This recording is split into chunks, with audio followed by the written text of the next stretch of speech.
Oké, ramsteak. Gisteravond ingeleid met citroensap, olijfolie, zout, zwart peper en een beetje van Vleeslandse prijsspecerijen. Kamertemperatuur, hij moet niet koud wees in die ijskast uit nie. So haal hom maar so hier voor die tyd uit. Dan smeer ons hierdie ramsteak bietjie water. Nie margarine, self, germoline, nie water. En dan vat ons hierdie ou C-graad rampie. Dan sit ons hom daarmee klaar. Dan los ons hom so 1 minuut op die een kant. Dan smeer ons die andere kant water, dan draai ons hom om 1 minuut op die andere kant. En dan rond ons hom af. Dat hy so lyk. Dan draai ons hom om na die ander kant toe, dan lyk hy so.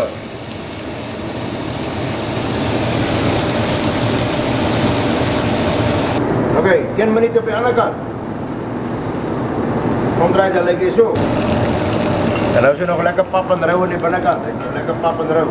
Dan vat ons hierdie enetjie, dan sit ek hom so. Dan draai ons 'n bietjie op sy kop. Met hy vet so 'n bietjie gril.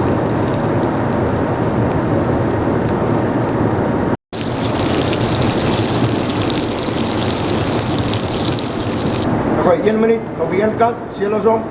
1 minuut op die ander kant, seel ons om. Dan staan ons hom so 2 minute regop op die vetkant. Dan gooi ons hom plat. 3 minute op 'n kant. Dan draai ons hom weer om. Dan lyk hy so. Nou gooi ons hom sommer 'n bietjie knoffel by. Hierdie is die finale ronde, net nou gaan ons hom eet. Oké dan, na so 4 minute op 'n kant, dan voel hom maar hoe styf is hy. En dan haal ek hom, voordat ek hom afhaal, dan gooi ek hom eers nog 'n bietjie van Vleeslandse grove swart peper en steak speserye.